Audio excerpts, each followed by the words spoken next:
Oh, shit.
Good evening. Good evening. Hey, I think we're ready to start. So if the people that fool around could sit and get in their seats, that would be wonderful. I can't see anything.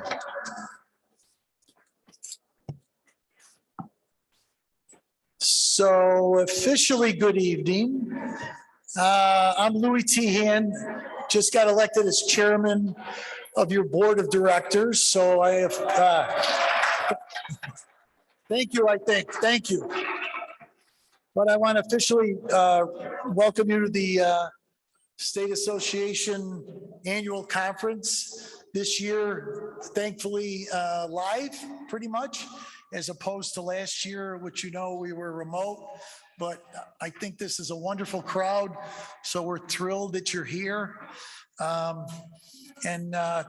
People have asked me, your last name is Tehan, because at the cocktail party, about 50 of you said, well, you're Louis and you're going to have the dinner done in 2 hours, right?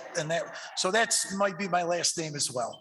So we're going to listen. There's a lot of people we have to recognize. There's a lot of bureaucratic things we have to go through, and we're going to make this go as good as it can, and hopefully have you enjoy it at the same time. So my first responsibility is to introduce the board of directors to you, and I would ask them to stand, and then for you all to hold your applause till we're all done. And so I'll start with the officers. My PhD vice chair, Deborah Cooley. Deborah. Treasurer John Harvarek, treasurer. Barbara Shear, the secretary. Directors at large are Lisa Alger, and you'll hear some executive directors that you know, which we did about 2 years ago, which was a wonderful addition to the board of directors. So Lisa Alger, who you know, Mary Boatfield, and Big Bob McGuire. Also Brian McLean's on our board, Marvin Reed, Robert Masterson, and Cora Bailiff. Then we have active past chairs, and that's, I think, speaks to the board and how long folks want to stay on, because it is a pretty vibrant, active board. Tommy Caserta, Bobby DeFrancisco, Steve Lipinski, Jack Weinstein, and Ida Jean. And you can't say Ida Jean's last name because everybody knows Ida Jean. And then two more directors at large, Ann Lamarck and Natalie Rogers, but they're not here. So a round of applause for these wonderful board folks. And then they always tell you don't do this, but I have to do this because one of our board members, Jamie Peace. Jamie, would you stand up for a second, please? Jamie represents the Elks, and you as agency reps should all know the Elks because they've been supporters of our statewide organization for 60 years. 60. No, Jamie, come on, stand up for a little while. So since 1964, they've donated over $30 million to UCPs. That's just unheard of. And there are three categories, right? Between the major projects grant awards, the home service director wages, and funding for vehicles. Last year in 2020, they gave $481,730 to our agency. So again, Jamie, thank you very much. Great job to you and your organization. Thank you. And then I just for a moment want to double back because I'm replacing one of the best board presidents I've ever seen, and Steve Lipinski. You should meet him. Let him stand up for a minute. Steve is just a remarkable man, has been with the board a number of years, led us through this COVID, stayed with us, a very contentious board once in a while, did an absolute great job, and really, really tough shoes to fill. So thank you very much. You're an extraordinary man. So anyways, so now a little bit of the formal stuff that I have to read that I really don't want to. For those that know me, I'm not good at scripts, but I'll do the best I can. In fact, I'm going to, no, I have to do this. I'm sorry. So this year marks the 75th anniversary of Cerebral Palsy Associations of New York State. Back in 1946. A couple of years ago, right? A group of parents got together, did newspaper ads to get in touch with each other, mostly in the city, but some were upstate as well. And they got together. There were absolutely no services for at the time, our children, those particularly with CP. They got together, and this began this movement that you're all a part of now, right? So 75 years later, these folks got us all together, got this great organization that we all enjoy together, and stayed for 75 extraordinary years. They even did some stuff on a national level, and I didn't even know this before tonight, to be honest with you. They played a significant role in the development of disability services nationally. Their selection of awardees in the National Historic Recognition Project, which is a national program, a very prestigious designation given in honor of unique contributions in the field, advancing opportunities of folks with disabilities. And three of our own superstars here, Eddie Matthews, who you all know, and of course, Susan Constantino and Peg Gould are among some of the award winners. So on that note, we're going to move to a 75th anniversary show with no commercials. So we'll get through it quick on your screen. So take a peek at that.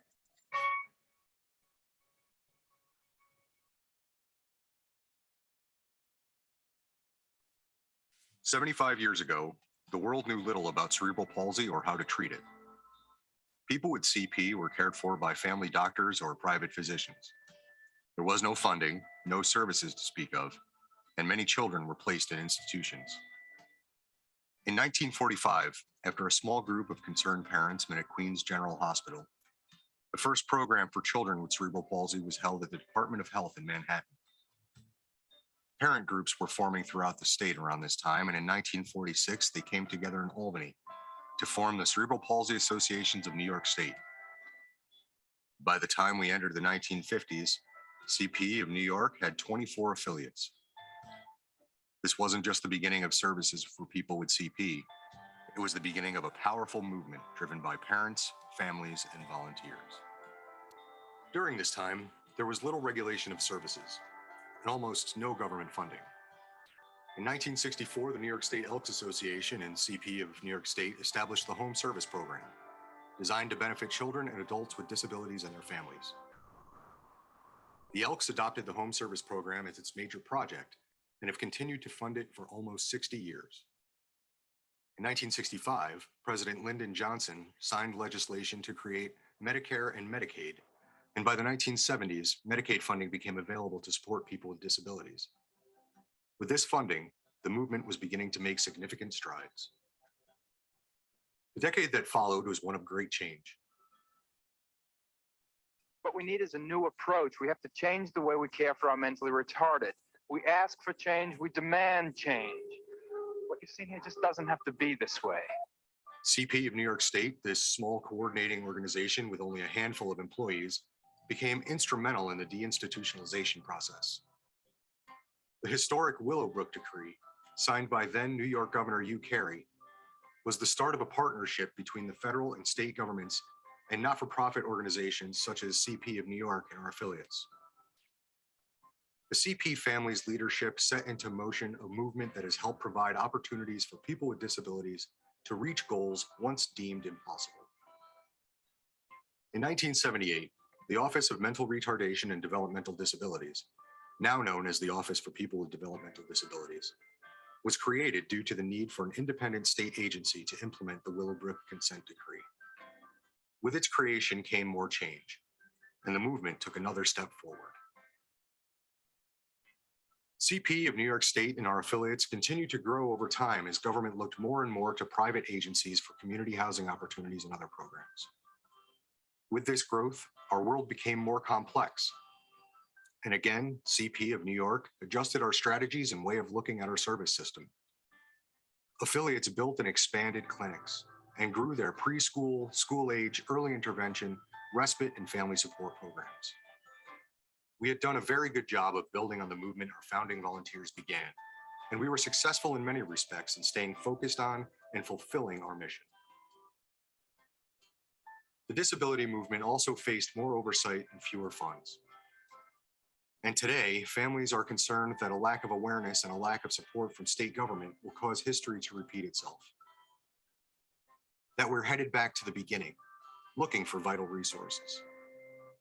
We are in the midst of a workforce crisis, challenged in our ability to recruit and retain direct support professionals, teachers' aides, and other critical staff. Advocacy has become more important than ever, and CP has been at the forefront of organizing and mobilizing agencies through statewide coalitions like COPA and NIDA. We have increased collaboration to save resources and share best practices. We partner with families, volunteers, and community leaders to advocate. And we are working with government officials to make sure we have a say in shaping the future of the field. And we will do this so that we can reaffirm our shared commitment to fulfill the mission that was started more than 75 years ago, to provide quality supports and services for people with disabilities and their families.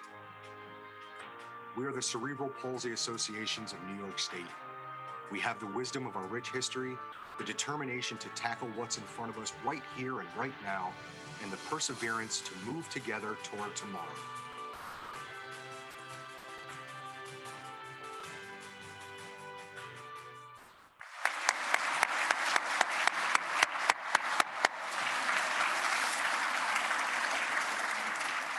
That's truly a remarkable story that you should all enjoy, because you're such an important piece of that. Not only the past pieces, the 75 years, but certainly going forward. So thank you for everything you do. So next part of the agenda is somebody you know, that young, famous person from Hollywood named Sue Constantino, who's going to come up and give a couple awards. Where's the girl?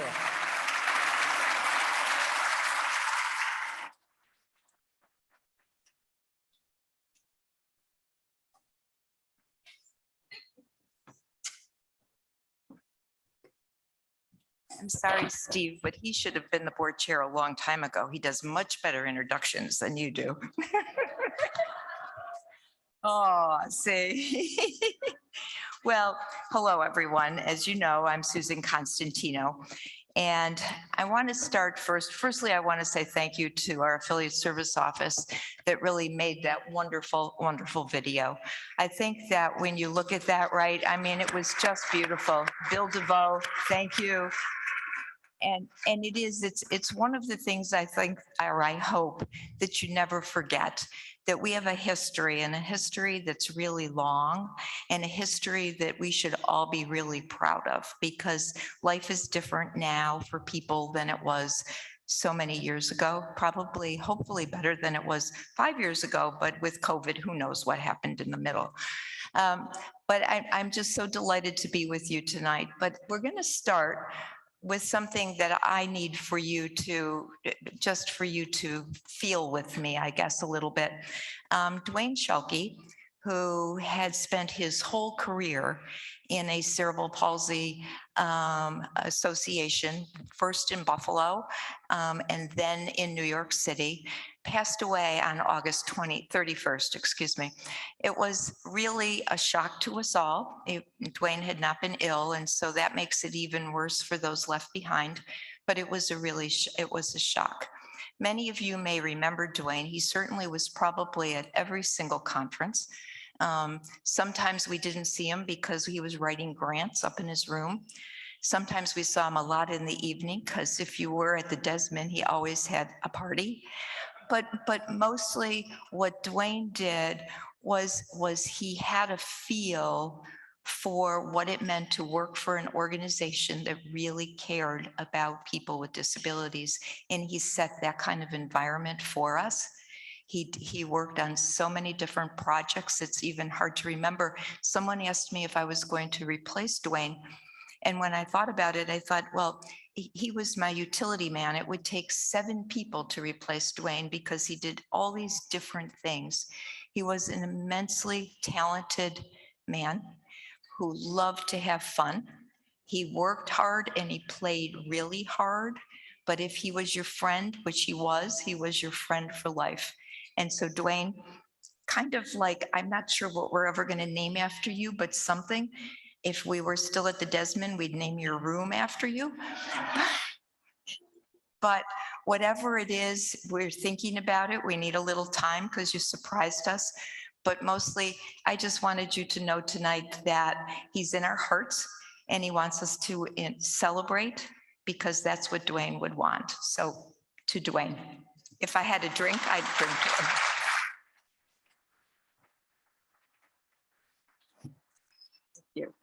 Now, I have the honor, one of the people who's not with us tonight, you heard, was Natalie Rogers. And we have the Natalie Rogers Employee of the Year Award. I'd like to just for a minute, though, tell you about Natalie and why we have this award for her. Natalie would have come tonight, even though she wants to go to emeritus status. She would have come tonight, except that today is her birthday. And she couldn't come because she was having a party. And really, she couldn't come because she didn't think she could drive that far. And she went through all these things. Natalie turned 102 years old today.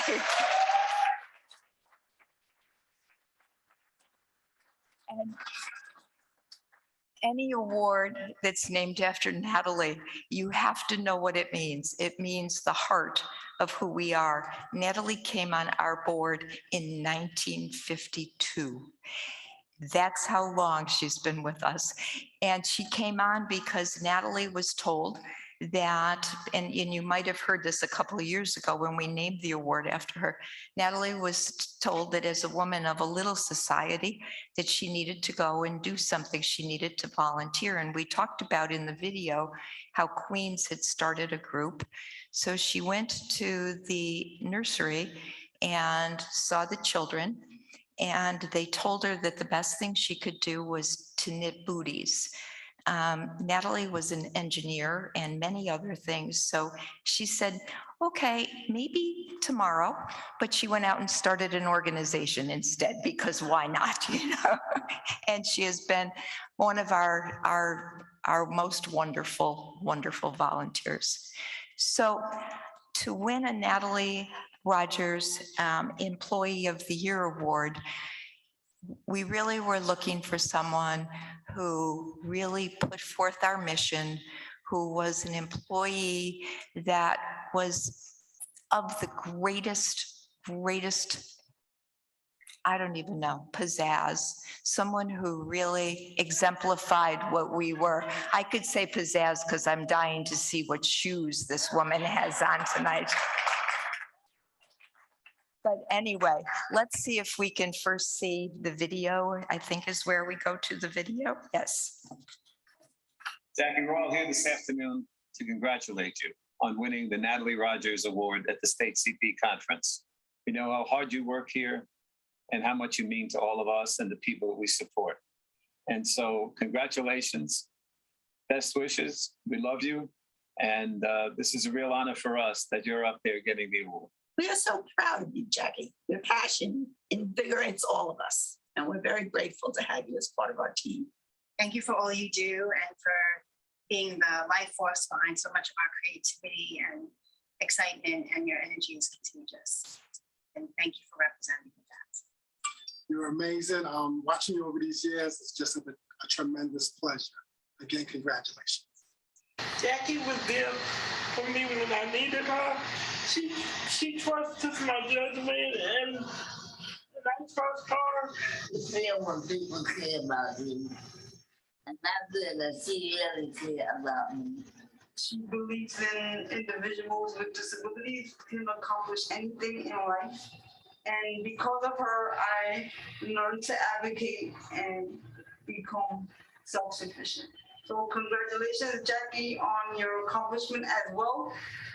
And congratulations to many more achievements in your life.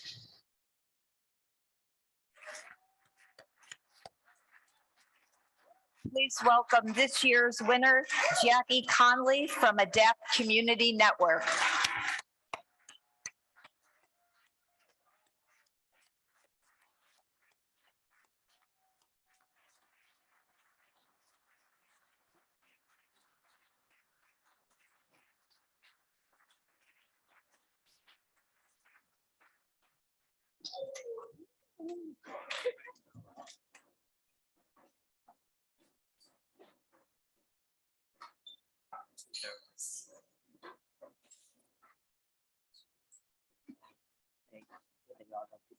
I know. Jackie and I discuss shoes often because I can't wear them and she wears them so well. So Jackie, for you. Oh, okay, thank you. Old now, hold on. I am so honored to be this year's recipient of the Natalie Rogers Employee of the Year Award. And I am so sad that Natalie is not here herself, but boy, would I love to party with her at 102 years old.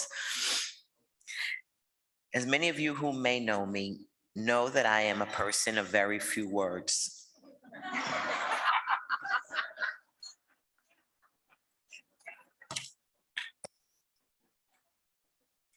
Don't listen to them.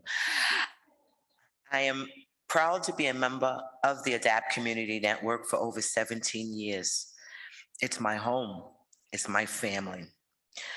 Under the leadership of my friend Ed Matthews, whose commitment to this industry is unwavering, we enhance the lives of people with disabilities and their families every day. It's the work from incredible leaders like Ed and all of you that ensures that the future for people with disabilities is bright. I'm grateful to the ADAPT executive team. You've all been a strong support and will always appreciate all that you do. But I particularly like to express admiration to the smart and hardworking women on our team who know firsthand the challenges of being a mom, rearing children, managing family, while simultaneously working passionately in the career that you love. I'm exceptionally grateful to those who have provided mentorship, guidance, and support, especially my friend Linda Law, who showed that it can be done, it will be done. Linda said so. And my friend Marriott McBride, my closest, dearest friend, Marriott McBride. I love you. My husband, Rick, my partner, my love, and my best friend. You inspire my creativity. You listen to my rants on social injustices. You listen to my rants on not to be on Facebook. And you still support all of my endeavors. Well, once again, Ed was right. You are St. Rick. My son, Francis, who has shared his mom on more occasions than he probably wanted to. I am proud of the man you are. You're kind, you're caring and thoughtful. You care about others. You care about the world. You're a beautiful person and you're my greatest gift. And I work to feed him. Look at him, he's huge.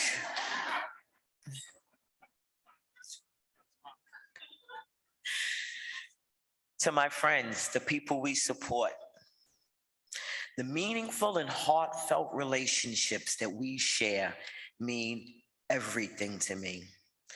Thank you for opening your lives to me and allowing me to watch you soar. I am so proud to be a part of everything that you do.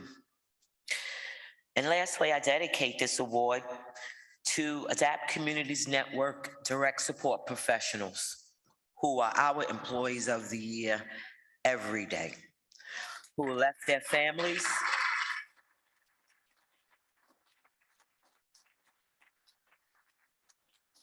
who left their families during this time of uncertainty, didn't know when or if they could go back. These are employees of the year every day. I am so grateful. Thank you. Thank you.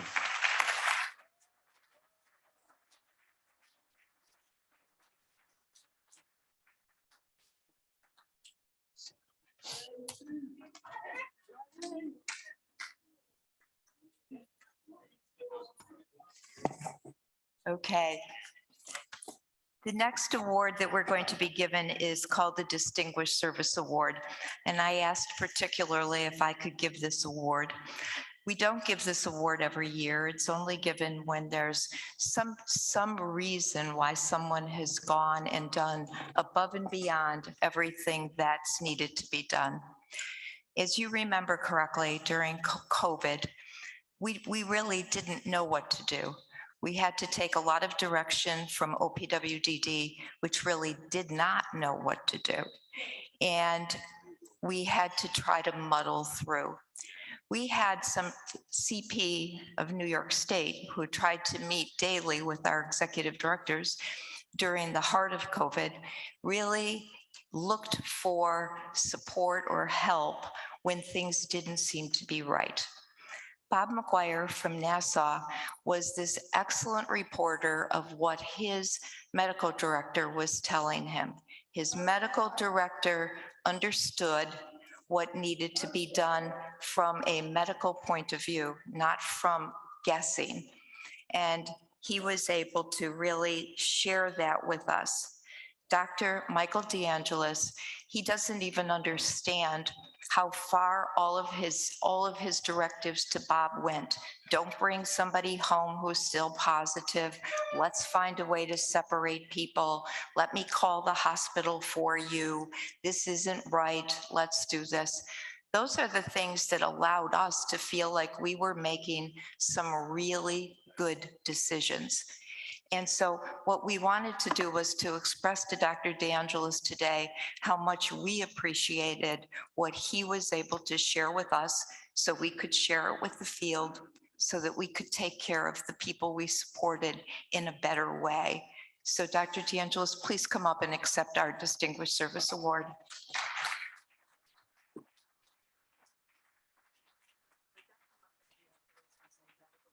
CP Nassau. There was a thunderous round of applause from the staff at CP Bayville. And the reason was simple. Dr. G's love for the residents is palpable and his respect for the staff is immense. And that was before COVID. During March 2020, Dr. D catapulted into an even higher level of leadership as he created the guideposts for our new lives. He took all the rules and regulations from the CDC and all the other sources and created Dr. D's rules and regulations that were more stringent than anybody else's. As a result, he saved lives. Dr. D was available 24/7 and still is to this day. He encouraged calls, he encourages text messages, and he always responds 24/7, even when he had COVID-19 himself. He would consistently say, "We're building the plane as we're flying the plane. You need to call me so we do this right." And his tenacity continues. During this past August, Dr. D was trying to have a vacation in Florida, and one of the nurses needed an emergency prescription. So what did he do? He pulled over to the side of the road. He got his prescription pad out of the trunk. He wrote the script, took a picture, and sent it to the nurse. And his response to those requests are always the same. "No problem. You are very welcome. Please call me anytime." Just this past week, I asked Dr. D if we were ever going to get out of this. His response was, "We are never getting out of the pool cap. We just need to keep our heads above water." So Dr. D, thank you for your leadership. Thank you for being you. How do we begin to say thank you? We're going to hear a brief word from Stacey Bryant, who beautifully captures the sentiments of the staff at CP Bayville. Stacey? Dr. DeAngelis is amazing. I have nothing but praise of that man. When we was going through what we were going through with the pandemic, he was right here. I mean, the drop of the dime, nursing was able to call him at any time. Anytime that we need him, we can always call him and count on him. Dr. D is loved in UCP all over.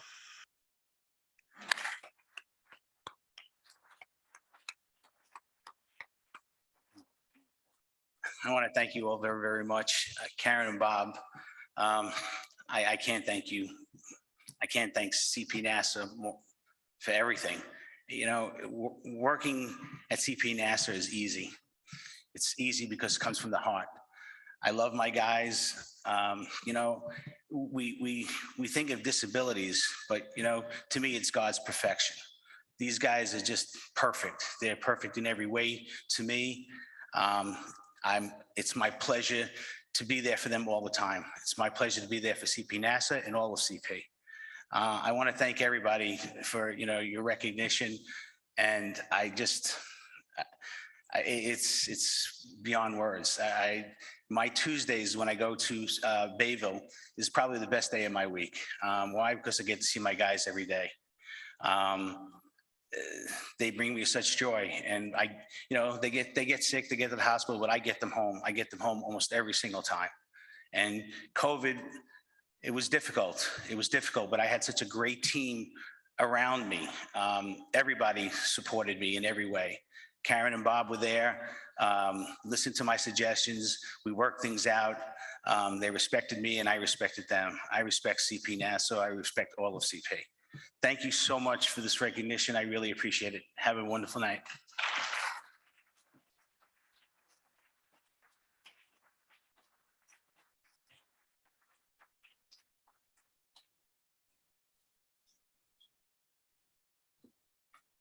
Okay, so the one thing they should never do is let me come up here because I screwed up. I went too far ahead because I really liked to give Dr. DeAngelis his award. So I will now introduce Bob DiFrancesco, who will take you to one more award, and then you can tell them about the salad instead of me.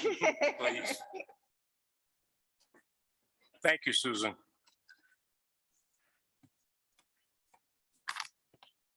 I would ask Jackie Kane to join me on the podium, please. Good evening, and by this time you know my name, so I'm not going to introduce myself. I have the honor of presenting the Volunteer Service Award. Our good friend and colleague was a gentleman named Tony Koenig. He was on the state board with us for a number of years, served in other agencies as well, and it's truly fitting that this award be named after Tony.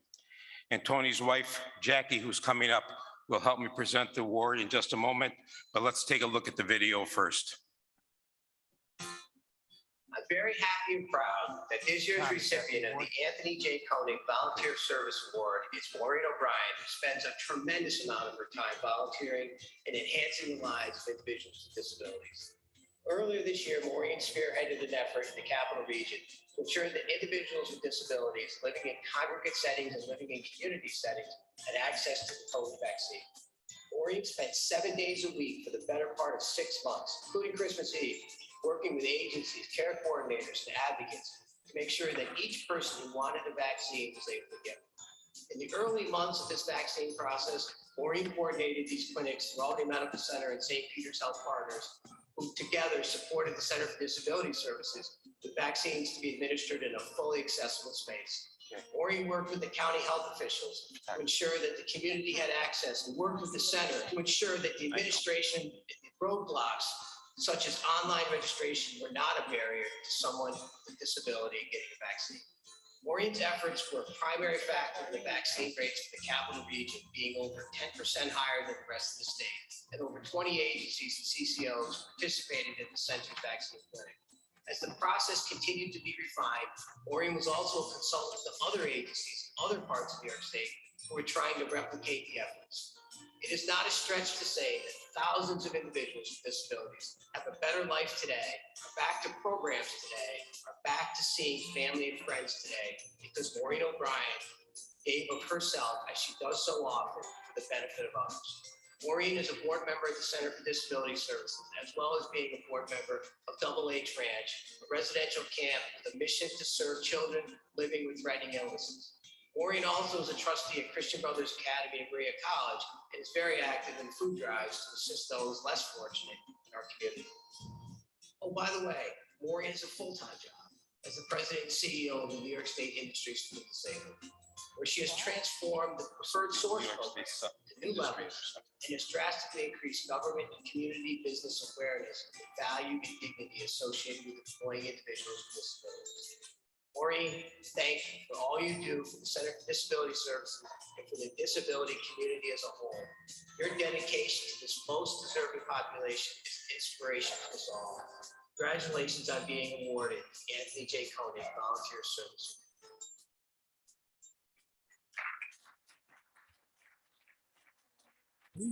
Please join me in welcoming the Anthony J. Koenig Award winner this year, Maureen O'Brien. Congratulations, hon. Very, very much. It's all yours. Go to town.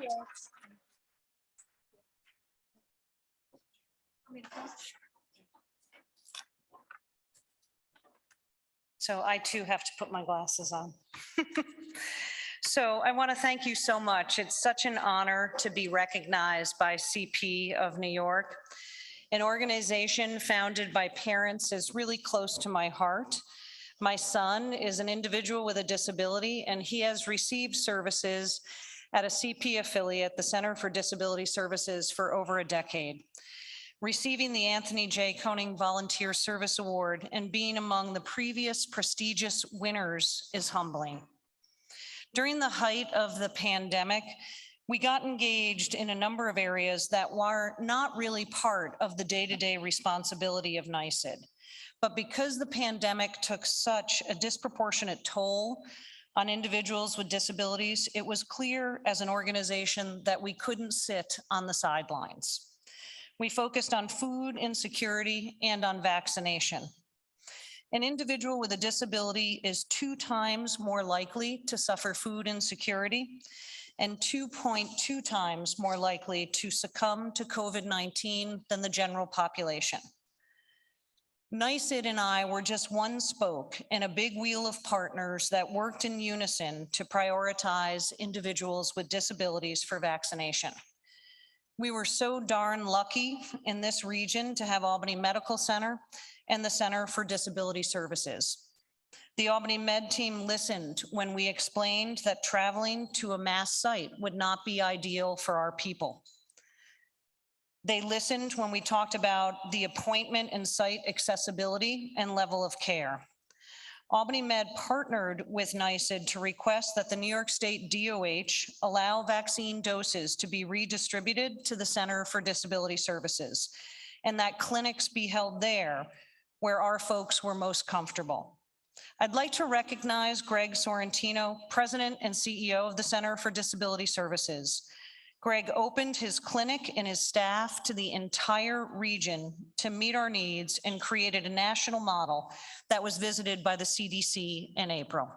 Greg.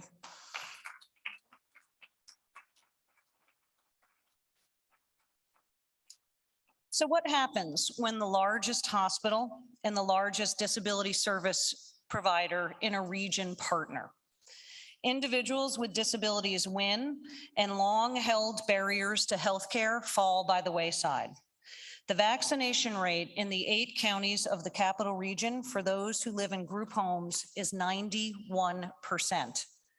The statewide rate is 88%. The vaccination rate for individuals with disabilities that live in the Capital Region community is 62%, and the statewide rate is 46%. I'm so hopeful that the work done on access to vaccines in the Capital Region translates to a sustained access to healthcare for individuals with disabilities. There is so much work still to be done, but I look forward to capitalizing on what we've learned and to keep the momentum moving to create better access to healthcare for individuals with disabilities. Thank you very much. Congratulations, Maureen. Nicely done. Nicely done. Got to turn around, Maureen.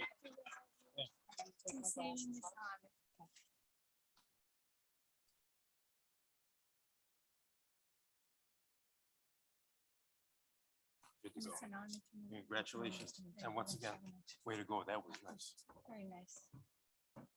Time for salad, and we'll leave Susan alone for a while.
spinning round and round.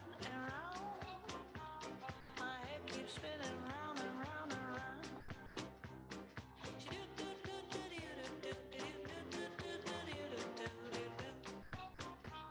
My head keeps spinning round and round and round. Ever since you came along, my head keeps spinning round and round and round. Ever since you came along, ever since you came along, boy, you got it going on.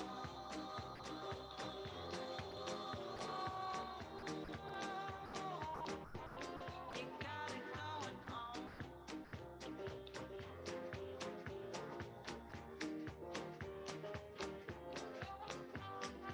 Nothing's been the same ever since you came. I will never let you go again.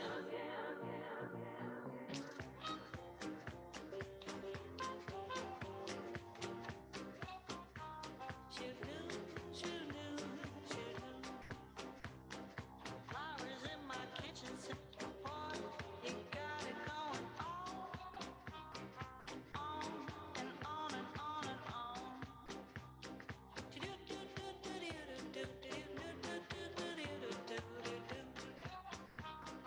Boy,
she hides her pose. She sing my voice to anyone. She bore my teeth in lover's greed, differently to anyone. There's just no way of leaving. It's midnight in a perfect world. Stay with me, and we can have it all. She flatters to deceive me, while lonely creatures gather round, hand in hand, trying not to fall. What will it take for me to learn from my mistakes before this reputation takes me down?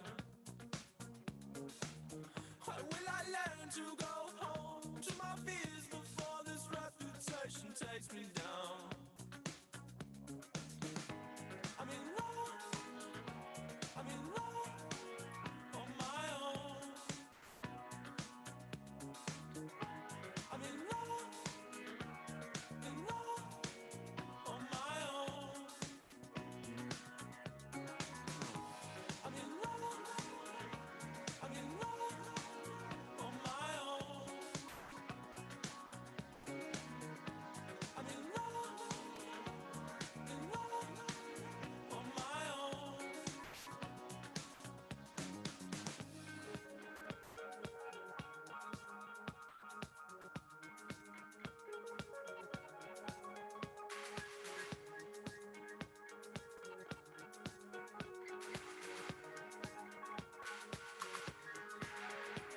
I fell in love in a bathroom stall. I said I'd never felt like this before. Like the night was ours, the wolves are gone. She grinned at me and said I'm yours. She needs me, I'm not leaving. She speaks to me in perfume, words indiscreet, echoes from the walls. If only you could see me dancing with the perfect girl, cheek to cheek, trying not to fall. What will it take for me to learn from my mistakes before this reputation takes me down? When will I learn to go home to my fears before this reputation takes me down? I'm in love on my own, on my own. I'm in love on my own. I'm in love on my own, on my own. I'm in love on my own. I'm in love on my own.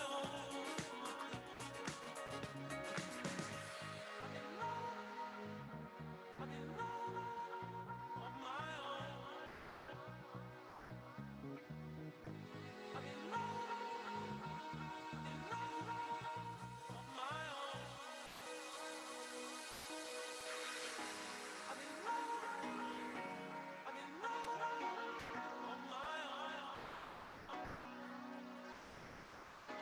I'm in love on my own.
Which one is it?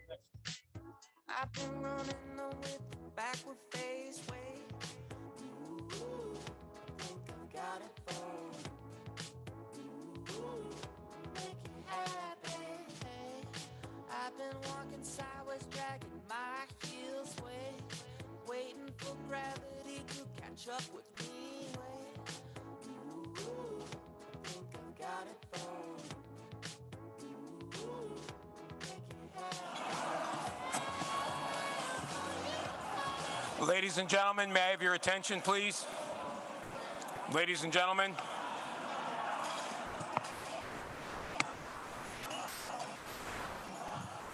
Sue Constantino has given me permission to speak, and I'm hoping we can get through this without some kind of a faux pas going on. But anyhow, up next is our Program Innovation Award. The Program Innovation Award is very special in that it recognizes an affiliate that has provided exemplary program which has enhanced the independence and self-esteem of its participants and the services as a model. It serves as a model across the state. Just take a look. The Golisano Autism Center has transformed the delivery of autism services in the region. It is the first of its kind collaborative service. What's up to you? Co-locating 12 I'm not community gonna play providers it, under one group to provide services to individuals with autism, their families and caregivers, school districts, and the community at large. They took the extraordinary action of engaging a family autism navigator who provides customized support to assist families and caregivers in accessing information and resources for their child who may be or is diagnosed with autism or other developmental disabilities. This holistic approach to service delivery demonstrates a strong commitment to providing the most effective services possible to their community's underserved population of individuals with autism and their families. Please welcome Mary Boatfield from CP Rochester Happiness House to accept the award.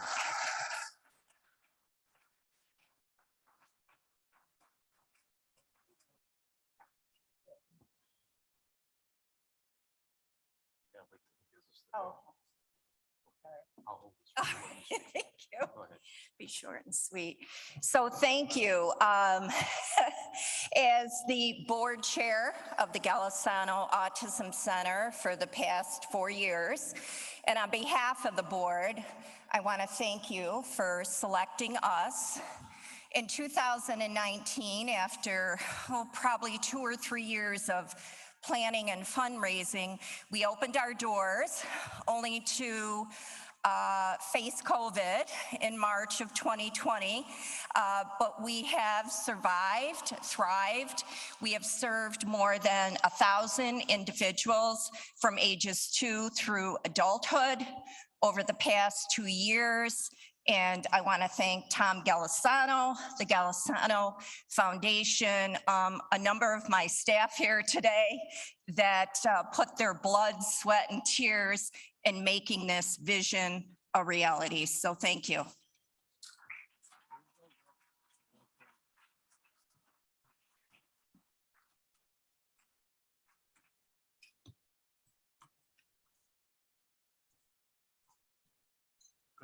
Okay. This year, we are presenting the Clinician of the Year Award for the very first time.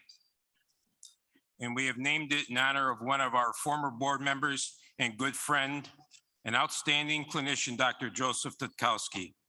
We know Joe well at CP, and naming this award after him reflects the importance we place on the leadership and efforts that Dr. He has demonstrated to broaden the community's acceptance and understanding of CP and other significant disabilities. Dr. Dutkowski has dedicated his 30-year career to caring and advocating for persons with disabilities. He was a pioneer in the care of adults with childhood onset disabilities, is the past president of the American Academy for Cerebral Palsy and Developmental Medicine, and served on the CP State Board of Directors. Here to present the first ever Joe Dutkowski Clinician of the Year Award is the man himself. Please welcome Dr. Joseph Dutkowski.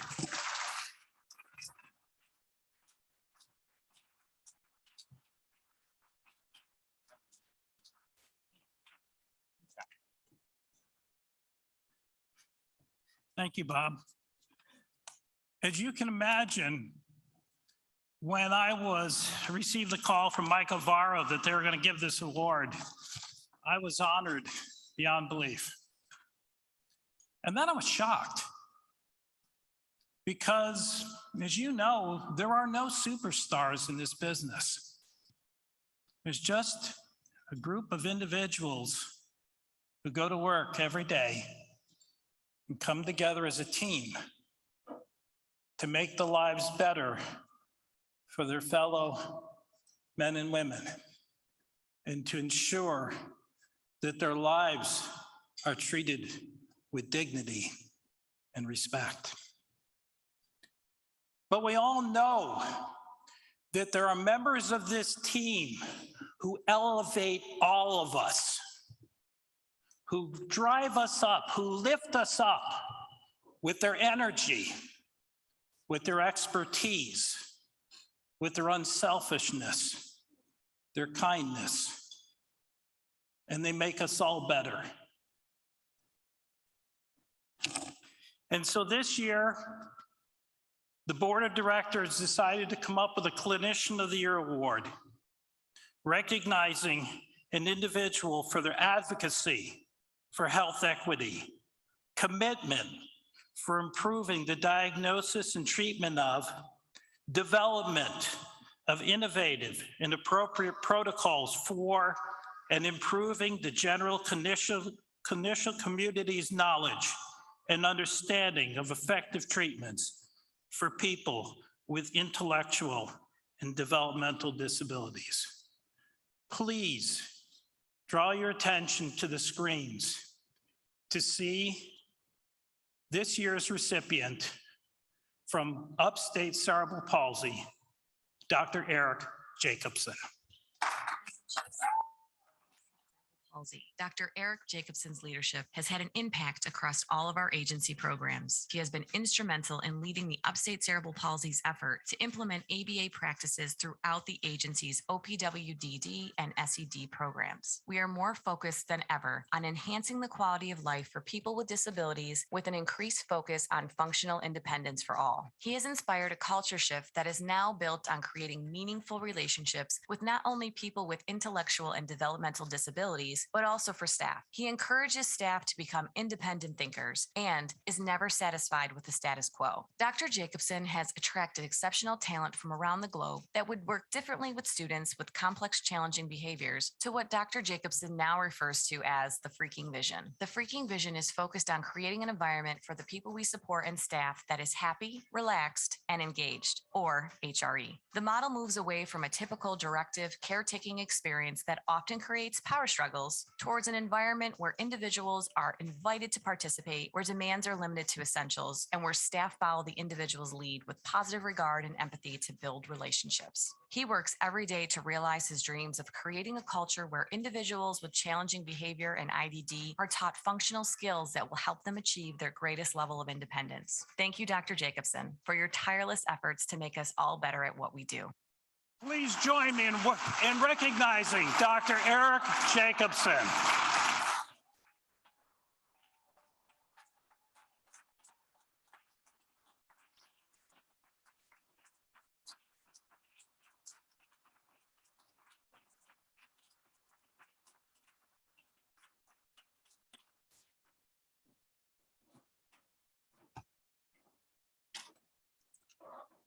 Well, that was the first time I saw that video, and that was freaking amazing. Sometimes I'm the only one that uses the term the freaking vision, and I'm glad you guys were all exposed to it tonight. So good evening, ladies and gentlemen. Great to be here. Great to have so many people here live. I got to tell you, it's a little bit weird. I haven't been around this many live people in a long time. Most of this type of group has been in a Zoom setting. So in order to know that if we're interacting right, I'm going to ask that you give me a thumbs up along the way. maybe a heart if you like the heart, and the new Zoom options of the hands. All right. So it's great to really be here and talk about this work that we've been doing at Upstate Cerebral Palsy. I'm extremely honored to be receiving the Dr. Dukowski Clinician of the Year Award. I truly admire Dr. Dukowski's commitment to the lives of people with intellectual and developmental disabilities, particularly his commitment to those in the upstate regions and more rural areas of the upstate. I am earnestly grateful for the recognition I have received for my efforts and for the association with a rock star like Dr. Dukowski. I've been in the field now for 20 plus years, and perhaps like many of you, I have had times that I've felt like I was not sure if my work was having the impact that I wanted it to really have the impact of the quality of lives for the individuals that we work with. Then in 2016, I was asked to consult on a student in one of our Tradewinds education programs, a student that I had known on and off for 10 plus years, but who I had not seen for a while. She has severe autism as well as a severe intellectual disability, so a very complex case. At the time of the observation, she was approaching adulthood. Staff treated her with dignity, respect, and compassion. And I was happy to see that in the program. But what struck me was that this woman at this point was basically presenting with the same presentation that she had 10 years ago when she first started our program, and that not much had overall changed with her full presentation. While challenging behaviors did decrease, and we had kept her safe, which on paper looked like progress, her overall functional skills continued to require a lot of staff support. And even that decrease in behavior was dependent on staff setting up the environment to mollify her. In essence, she was entirely dependent on us for much of her success. And she was not alone, as we had many other students and adults in our program that fit that bill. On paper, they looked successful, but they required a lot of prompt support in order for that success to take place. Once again, I questioned whether the effort I was putting forward in my work had any value. And I was tired and I was frustrated. I decided there had to be more we could do for our students without compromising the safe, dignified, and compassionate culture that defined our treatment approach. I felt strongly that if we could never be satisfied with just providing care and ensuring safety, I felt that I owed it to these students and their families to find a better way. And that is what started me down a new path. And it has not only improved the lives of students and our staff, but has also entirely rejuvenated my own passion for the work that we do. I'm so grateful to that particular student because her struggle sparked a fire that continues to burn deep inside me. And I no longer question the value of our work. We are on an amazing journey at Upstate Cerebral Palsy to transform our day and residential services from a caregiving model to a compassionate teaching model. We have infused our program with content I never thought possible, like quality evidence-based practices, quality outcome indicators, and a clinical advisory board stacked with some of the leading experts in the field of applied behavior analysis. Even better, we have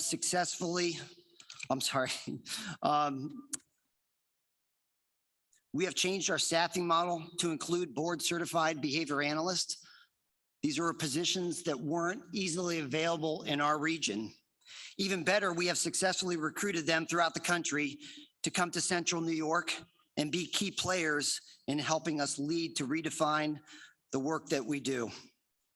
Finally, and most importantly, this work has led us to redefine the culture we need to deliver these exceptional outcomes.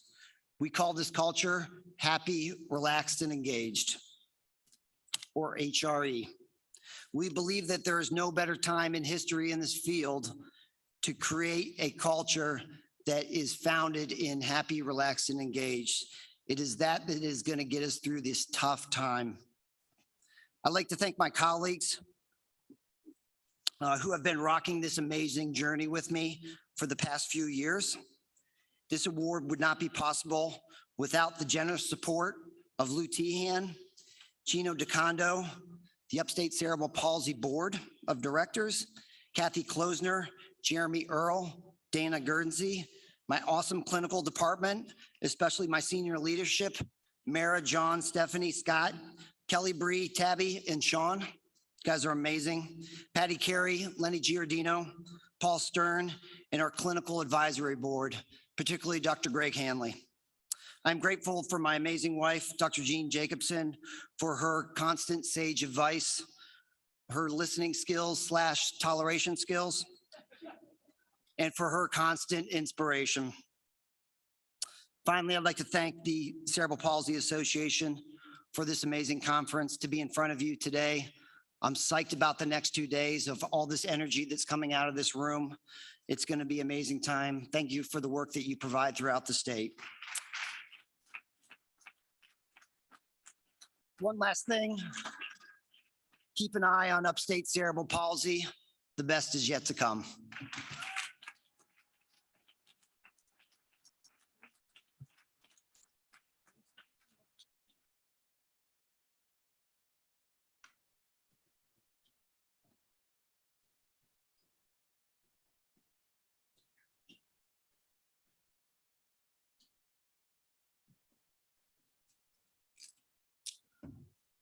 Okay, now what we're going to do is we're going to present the Danny Weeder Award. I wanted to just make sure, they took all my papers away, so if I make any mistakes, I'm sorry, they took all my papers away. They said I didn't need them after all this time. I don't know. We're going to do the Danny Weeder Leadership Award. Danny Weeder, for those of you who didn't know, and I'm sure sometimes when you read this and we ask you to nominate people, I'm sure you say, well, this is fine, but I give, who is he? You know, what kind of a leader is he? So how do I know who I should nominate? But Danny Weeder was an executive director of CP Queens. And yeah, anybody here from CP Queens? There we go. Okay. He was the executive director of CP Queens in the 70s and 80s during a time of great change and helped to lead the field. And we're very pleased this year, and I'm exceptionally pleased this year to say that the recipient of the Danny Weeder Award is Joe Pancari from Constructive Partnerships.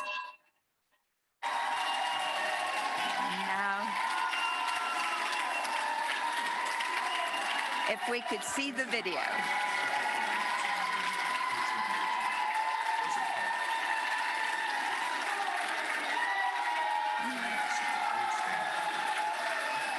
Starting in the field more than 30 years ago as a direct support professional, Joe knows the hard work that goes into providing services for people with disability. He is dedicated to his work, his staff, and most importantly, to the people with disabilities that are served by CP Unlimited. Joe is a considerate and responsive leader. Throughout the pandemic, he remained calm, diligent, and visible to staff. He visited sites in all boroughs, met with staff, and scheduled regular meetings with the organization's union representation, promoting a sense of unity and stability. This quote reminds me of Joe's optimistic leadership style. A pessimist sees the difficulty in every opportunity, and an optimist sees the opportunity in every difficulty. Congratulations, Joe, on winning the Daniel Weeder Leadership Award.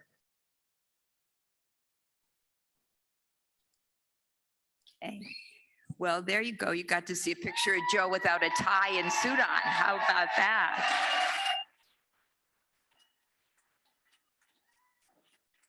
Before I let Joe speak, I just want to tell you a couple things about Joe. One of the things about a leader, I believe, is a leader shows you that he will do anything that it takes to get the job done and help you to be able to do it. Everyone knows that Joe is out 100% of the time. He's visiting programs during the heart of COVID. He delivered the PPEs. It didn't matter what the job was. He wanted to lead by example. Our role was to take care of people. And that's what it's been since the very first day that Joe started with us. He's someone that we can count on. He gave such a great example to people about what we need to do. And maybe the best is when you sit in Joe's office and his phone rings maybe 15 times and he looks at it and he looks at it. And he is a very special one of our individuals who calls him maybe 100 times a day. And he smiles and he said, yeah, I'll get it this time and whatever, because Joe understands more than anyone, I think, that our role is to be a leader for the folks we support, as well as for the people who support them. Joe is a true leader. He will take us far. He's always there, and he's someone you can count on. And I am so proud to give Joe Pancari the Danny Reader Award.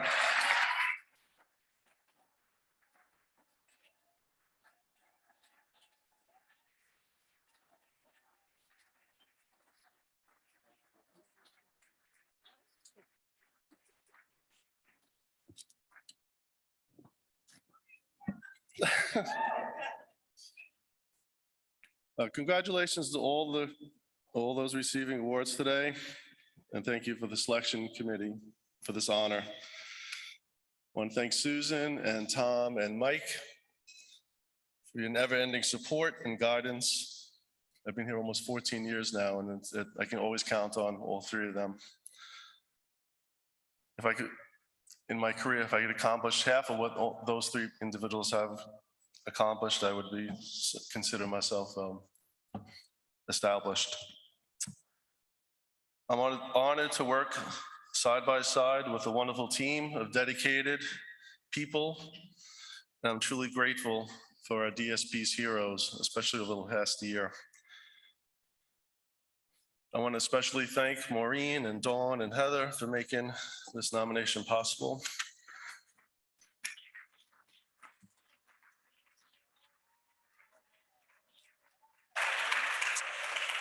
And more than anyone else, I want to thank my wife, Barbara.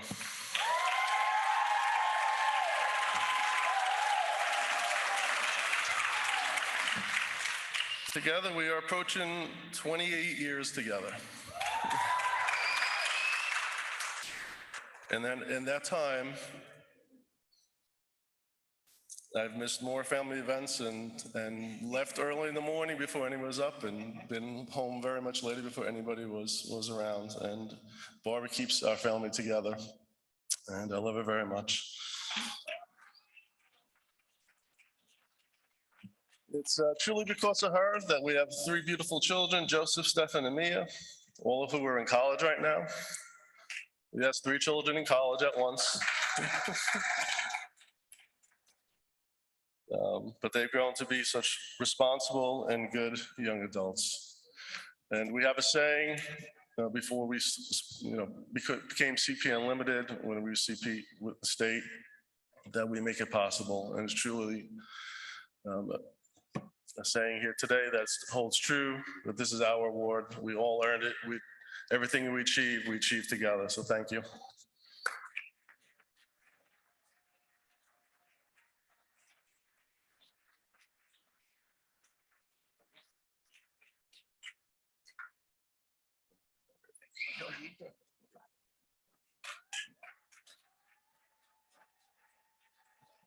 Okay, now it's time to have dinner, please.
cash they grab till it's gone.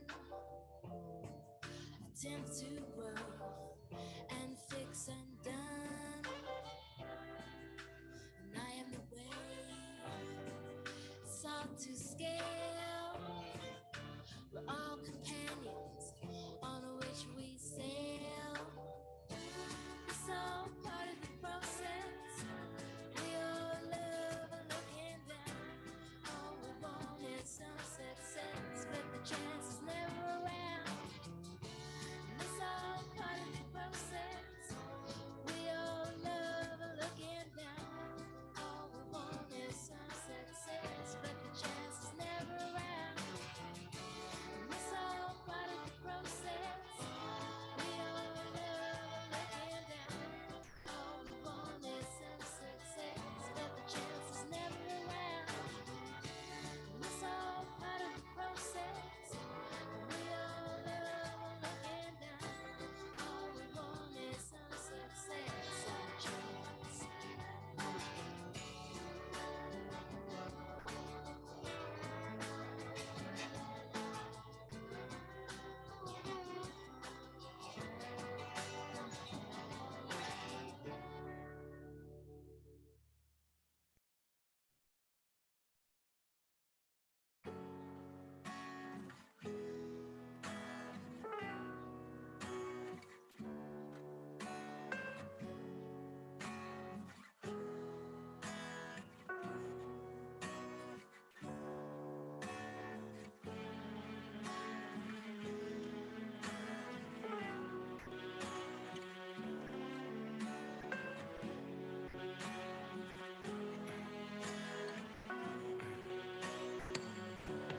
Every time you go away, I feel the pain, I feel the same.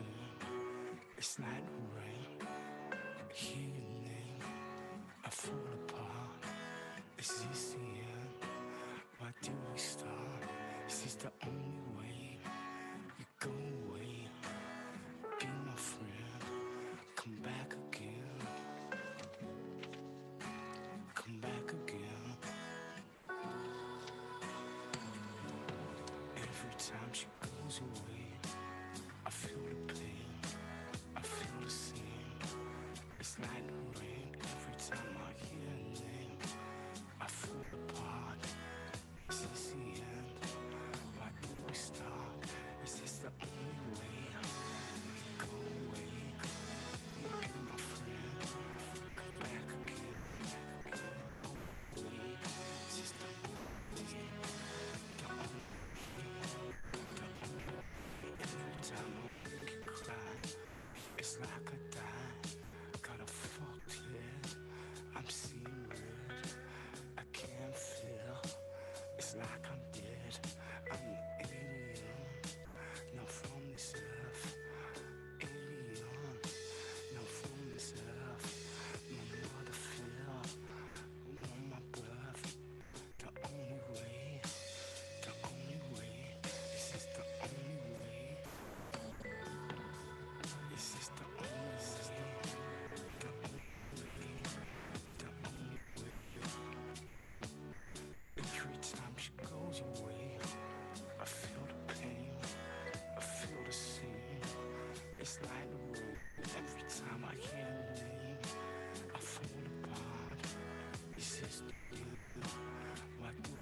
This is the only way.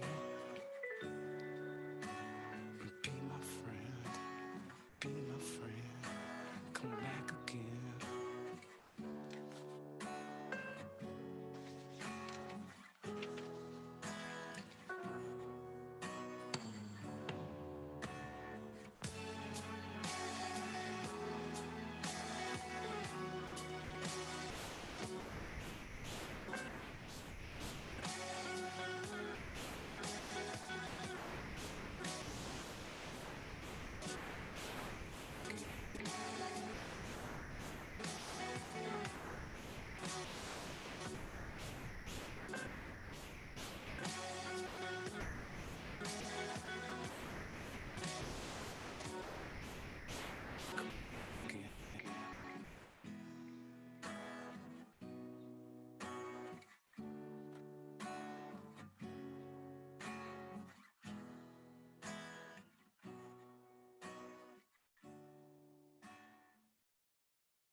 Collecting satellites that pass.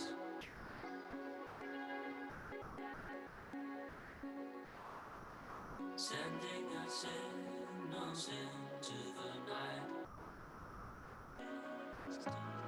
If I told you what you don't know, could you work it out? We are history, dying to be free. And I don't know what to hope for as you take my hand. We are mystery, about to be released.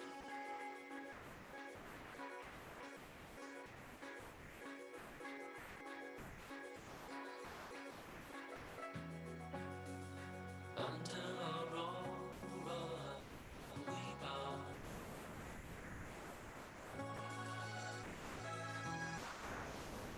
Watching distance explode.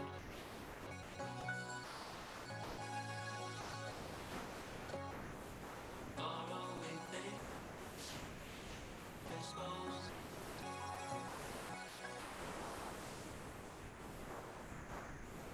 I said I told myself this all.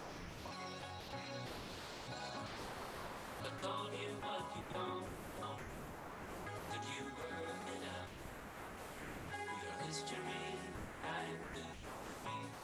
And I don't know what to hope as you take my history about me. About to be. About to be. About to be. About to be.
Ladies and gentlemen, may I have your attention, please?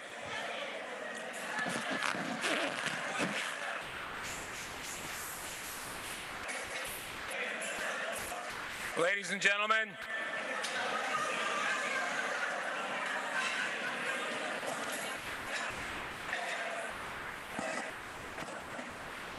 the next award is given to honor a direct support professional at an affiliate whose dedication and effort reflects an exemplary standard of excellence and who has made significant contributions to the quality of life of people they support. Please watch the video and learn about this year's winner. Andrew Ahart, direct support professional. I'm from Springfield Gardens, Queens. My family is from Jamaica and Belize. I'm 30 years old. What drew me to Queen Center for Progress? One of my friends, close friends, introduced me to it. She told me that it was a great job to work with people with needs. I said, you know what? I want to do something that's different because I've been doing retail my whole life and I wanted to do something that was meaningful. But I wanted to just do more. And coming here, I was able to do that. I was able to accomplish more with a specific group of people. And I love it. I really, truly love it. I love working with these guys. They're so amazing. And just building the memories with them is just, I just never thought that I would be here, but I'm here and I'm happy and they're happy. And I'm glad I'm changing, helping individuals change their behaviors because, I'm making them feel comfortable and making them feel at home. I definitely do love what I do. I love it.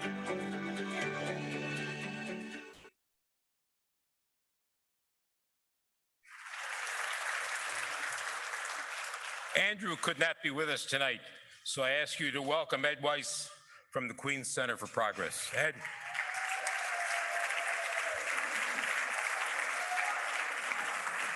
I don't see him. Oh, here he comes.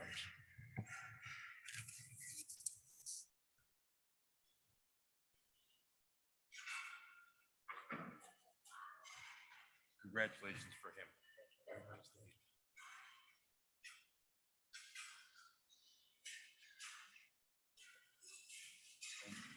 Say a few words. I shall, all right. Good evening, everybody. I know Andrew is disappointed he couldn't be here. Real quick, this is kind of a tale that this audience knows well. When the pandemic hit, Andrew was working on one of our day programs. And when that program was closed, he quickly decided to go help in our residence. And it didn't stop there. When one of the residents needed to move to another home that was more appropriate, he volunteered to go work in that home to help that individual adjust. Now, I know this audience here has tales of many amazing direct support staff. But one of the things that really hit me was when Sheila, the director of residence, and I went down to the house to tell everybody that Andrew won this award.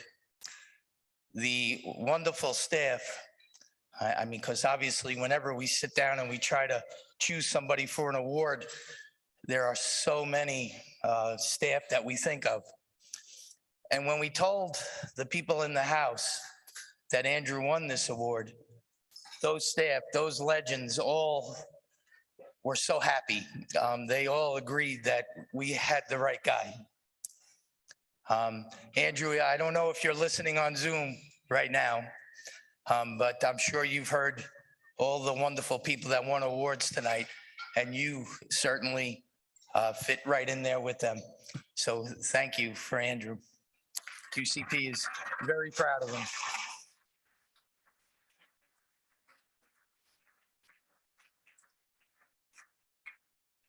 And sadly, here comes Louis Tihan. So put your boots on, go to sleep, He's going to show you a video. Enjoy the rest of your evening. Thank you for being with us. Well, I'm the award you've been waiting for. I'm the last award. All right, so this is going to bring the dinner to a close, but you can hang around if you want for another couple hours. But last award, but really one of the most special for our organization, and one that I'm particularly thrilled to announce tonight. It's the Al Felmont Award, and that's an award for an individual with cerebral palsy who set a standard of determination and success that we can all aspire to achieve. So let's meet this year's winner through this video.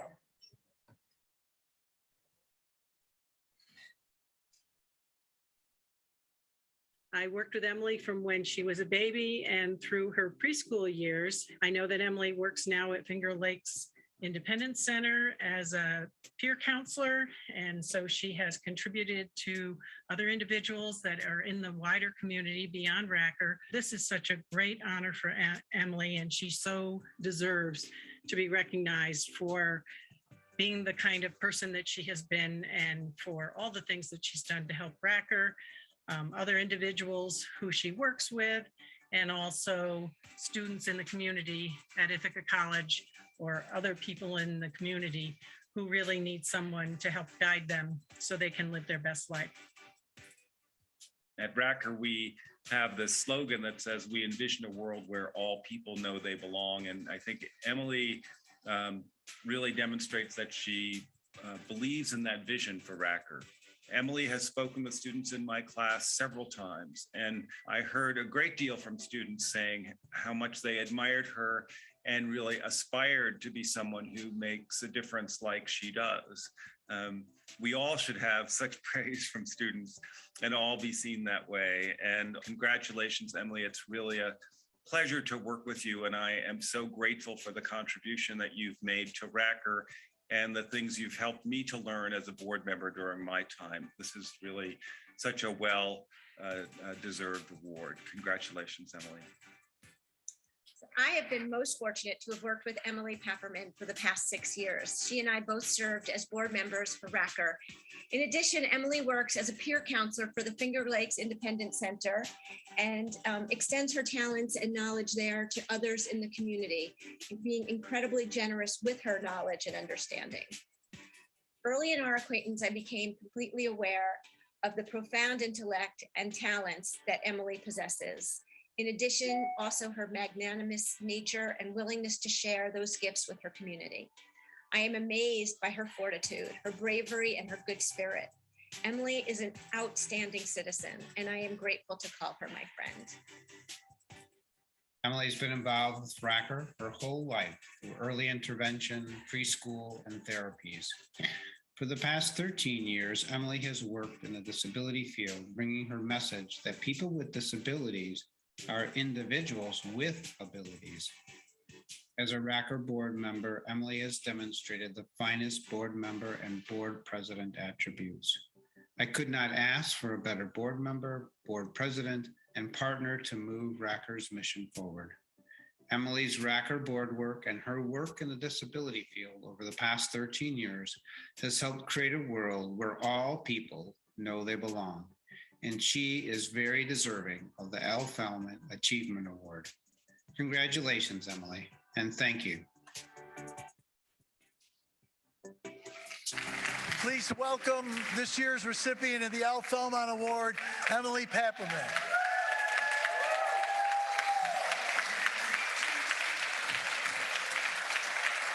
I need a microphone.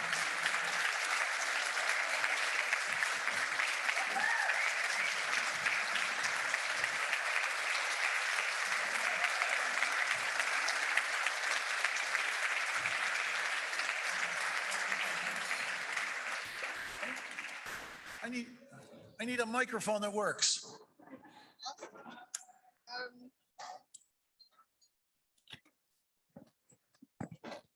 Michael? Yeah, you can hear me? I don't think so. It's on. What's on? Okay, cool. It works. I don't know how I could possibly follow that, but I will give it my very best shot. Thank you so much for that. First and foremost, thank you for so much to the Cerebral Palsy Association in New York State for this incredible honor and award. I am grateful and humbled by this recognition. Thank you also to the folks at Racker, especially David Campbell and Nancy Molina for this nomination, and Bob Brazil and his team for their patience with my incessant emails and logistical savvy. Honestly, you guys are some of the most dedicated, awesome, and caring people at Racker that I have had the great good fortune to know. And working with you and playing in the sandbox with you for the last 6 years and 36 years, I guess, has been one of the great privileges of my life. You all have played a really big part, a huge part in helping me get where I am today. And also thank you to my family, without whom none of this would be possible. When I first sat down to write this, I know I sit down all the time, but I didn't know what to say. Writing is one of my favorite things to do, and I'm much better at that than I am at speaking. But writing and speaking about myself is awkward because I'm uncomfortable being the focus of attention, and I'm really bad at taking compliments. But this is one of the greatest compliments I've ever received.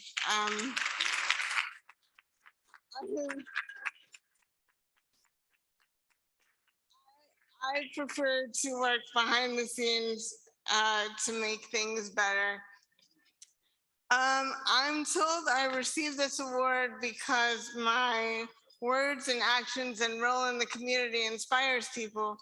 But the truth is, I am just as inspired by the people and the work being done around me. And I think it's incumbent upon all of us to use what tools we have to make things better for everyone, whether it's chocolate, which I think is very important, time, words, actions, or a sense of humor, or something else entirely. We must use our resources to create a more inclusive society for and with those around us. I have been fortunate enough to work in disability services for over a decade, and what I've come to realize is that in order to continue fostering inclusion, we must also make sure to keep including the folks with disabilities that we serve in the discussion about what inclusion looks like and what's needed and how best to make that happen.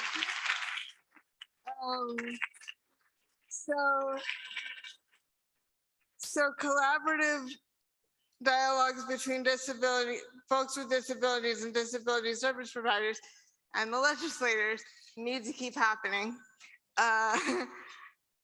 Also, disability needs to be treated like not such a big deal. Don't get me wrong. I own that it is a big deal and it has a huge impact on the lives and families, mine definitely included. But the point I'm trying to make is that I don't think anything I do is more or less important because I do it from a seated position. I think no doubt my disability is a big part of who I am, but that's not what makes me special. And I believe what makes me special is my quirky personality and unique perspective. So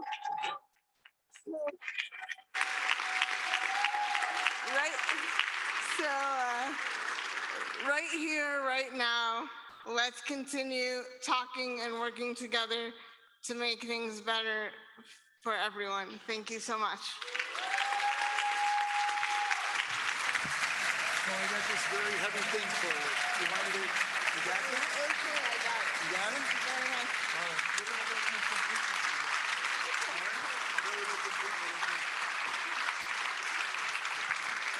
Want to take some pictures?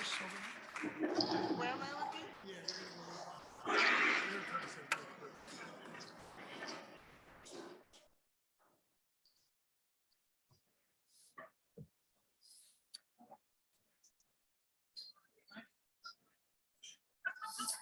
So earlier, I didn't exactly tell you the truth. I just sort of got one little more part of the program we have to do. And I think, again, like every piece of the program that I'm talking about this evening, it is also very special. And it's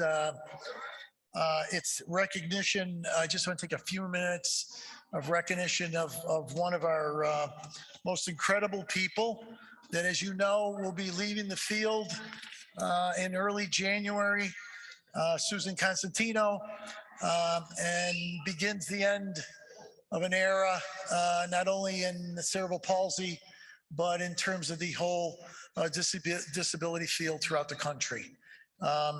So they gave me, as they gave me, you know, and all these other awards, 8,000 pages of notes about Susan's career and where she started in Buffalo, and she was in special ed, and then she began to run the special ed department, and she met with legislators and changed that agency services. And then I got to know her as deputy director, as many of us, the executive directors in the room, did many years ago, but she was so talented.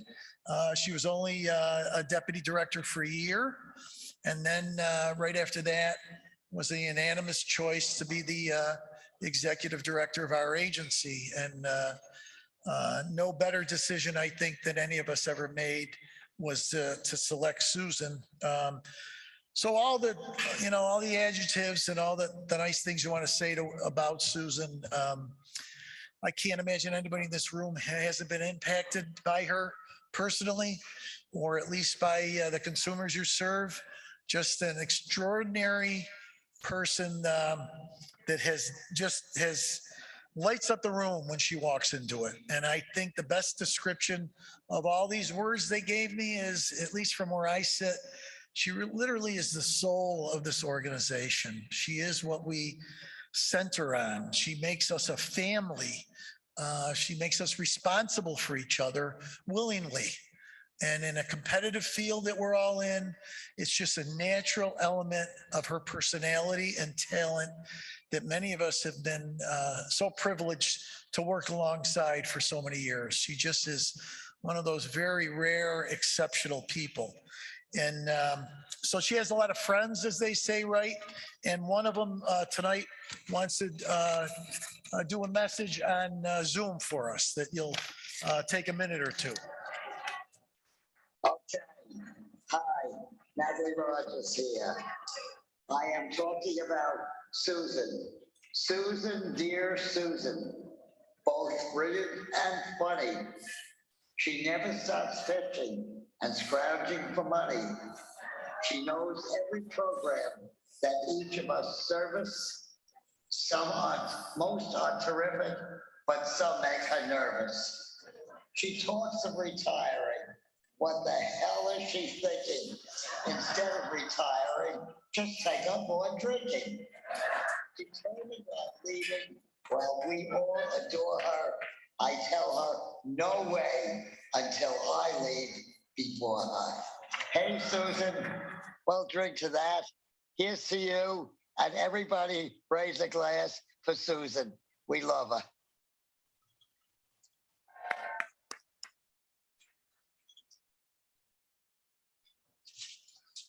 So that, you know, is Natalie Rogers, who they mentioned earlier, who's a board member for about 3,000 years. And, but just quite the woman, I'll tell you that. Susan, just come up for a second. I just think you need a round of applause from this group. You really do.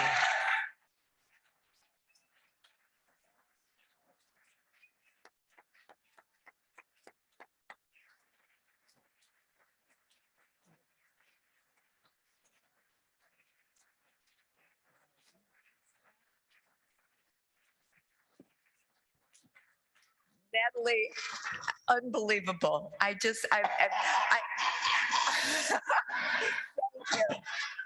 That's what you needed to hear was Natalie laughing. I talked about you a dozen times tonight already. Thank you so much for being here. I'll stay if you stay forever.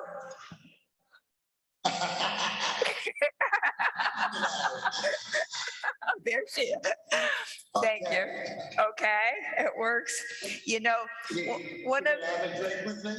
We'll drink. Oh my God, will we drink? Absolutely. She taught me how to drink. I don't want. I taught you. You walked around with a glass when I first met you. Back when the conference was really hard to do and there wasn't a whole wonderful staff of people, I used to do it myself.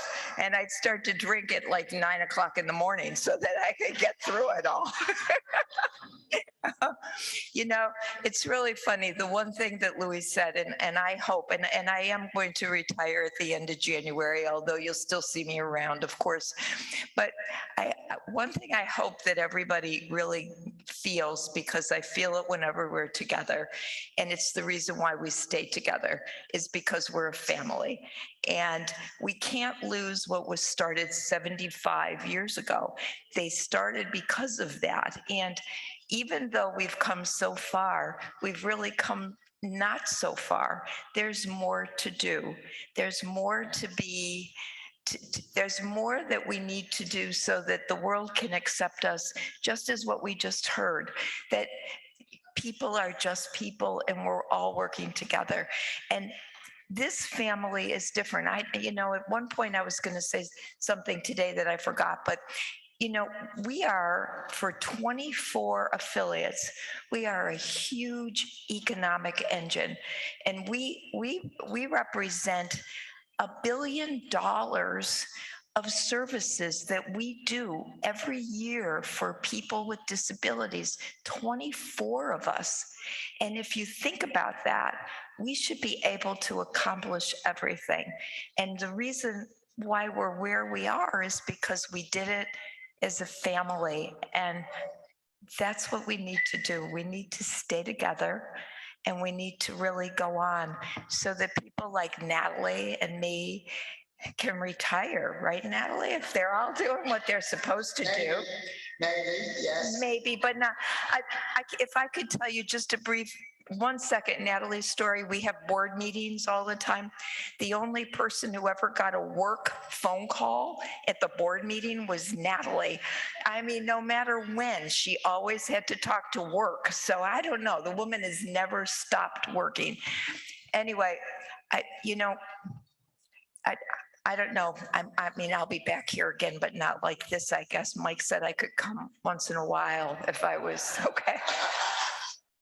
And I am happy to say, for anyone who didn't hear it, my board was very smart, and effective February 1st, Mike will be the CEO of Cerebral Palsy Associations of New York State.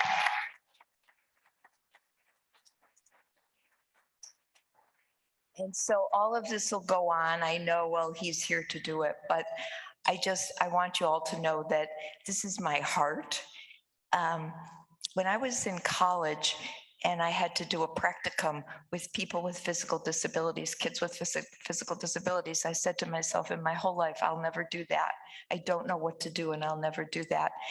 And afterwards, maybe 10 years later, I found out that I did know, not necessarily what all you know about how to do it, but I did know how to feel.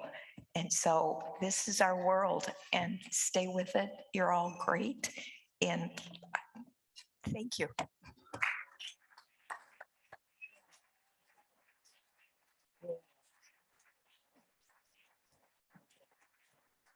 And that really is it. We're done.